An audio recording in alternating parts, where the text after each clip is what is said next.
kızım. Ha, bir de ne bakalım? Bak. Sen gel buraya. Sen gel buraya. Sen gel buraya. Demek, Laz. Sen gel buraya. Semine isimdir. Olsun. Ne olsun? Pen olsun.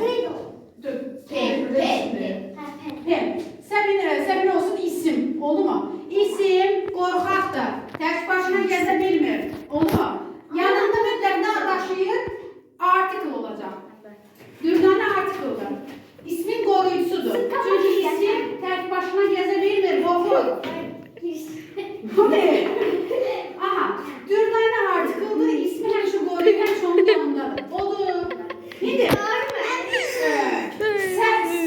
Şafa da sifətdir. Oldu mu? İsmin yanına sifət gələndə article sifətə çox da etibar eləmir. Deyir ki, sonra yaxşı qoruya bilməz. Ona görə deyir sən yaxşı sən ismin yanında dur. Amma mən də buradayım. Mən də uzağa getmirəm. Keçir sifətin qabağına. Aydındır. Bu aydın oldu. İsim tek başına dolaşa bilmir. Yanında hər şey article. Sifət gələndə ismin yanına. Ama ben sana çok da etibar edemem. Özüm de buradayım. Kesin sifətin əvvəli dayanır. Bu aydın oldu. Benden yaxşı boyutu olan. İndir. Söndür bunu. Ben böyle saçayım. Aha. Gel. Buradan sen gel. Yok sen gel. Basma sen de var bunda zaten. Gel bura. Gel bura. Deməli. Ben de gel. Ben başlayayım ha. Gel. Aha. Buradan sen gel. Deməli yenə. Kenan dur burada. Deməli yenə Səbinə isimdir. Səbinənin yanında hər şey kim var? Article var. Bugün doğruyum. İsmin qabağında hər şey article var. İndi ismin əvvəlinə əvəzlik artırmaq istəyirik. Kənan da olsun əvəzlik. Məsələn, my, your, his, her, hə? Kənan olsun əvəzlik. İsmin əvvəlinə əvəzlik gələndə, article əvəzliyə güvənir. Deyir, hə, sən qoruya bilərsən. Sənə etibar edirəm. Ona görə özü aradan çıxır. Oldu mu? Yəni, məsələn, my pen tək başına olacaq. Article getdi, aradan çıxır. Aydındır. Article aradan çıxır. Yəni, bir deyəcəm. İsmin əvvəlinə əvəzlik artıranda article gedir istirahət eləməyə. Etibar edirəm.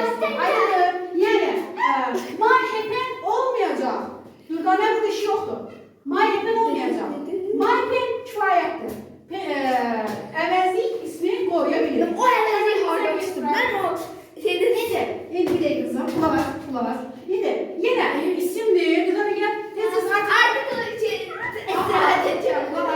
Aha, yine epem artığımız var. Bu sefer say artıracağım, say. Osman saydı. Say da artıranda article deyir, hə, yaxşı sən qoruya bilərsən. Mən yorulmuşam. Mən sayıqlığa gedirəm.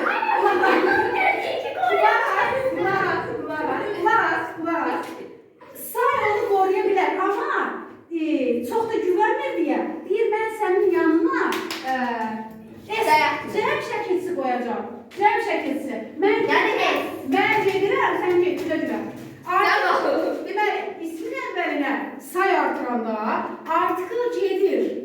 Yorulub gedir, istirahət edir. Amma yanına es gəlir. Yəni, bir dəqiqə. İsmin əvvəlinə, sən çıx. Burada nə es? Aha, es sözüm olacaq. Mən də esəm. Cəm şəkilsiyəm. Aha, deməli, bir dəqiqə qaydan deyirəm.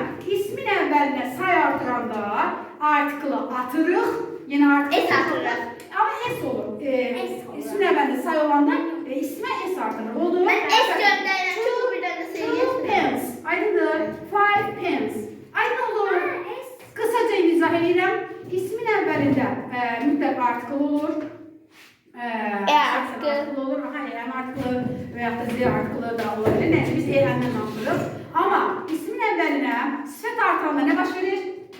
Ben artık getir. Sifətin qabağına.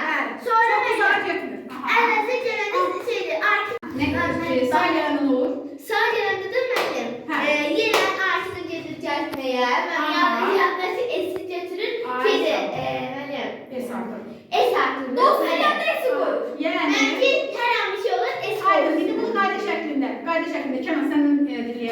Haydi şəkildə izah eləmişsən. Mən ismi yanında mən artikel olur. Aha, əvvəl. Aha. Əgər Hə. mən əvəz gəlsə Az. Sifət edin əvvəl. Sifət artanda nə olur? sifət artırsa artikel sifətinə Əvvəl keçir. Əvəzlik artanda nə olur? artikel gedir. Tamamilə aradan çıxır.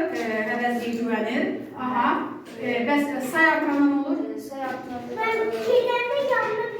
Aferin sənə. artikeldə gedir. Yəni məsələn, two books, two pens. Oldu mu? Bu qədər. Asan da. Bəli, aç. Belə. Möhtəşəm. Güvənirəm müəllimə.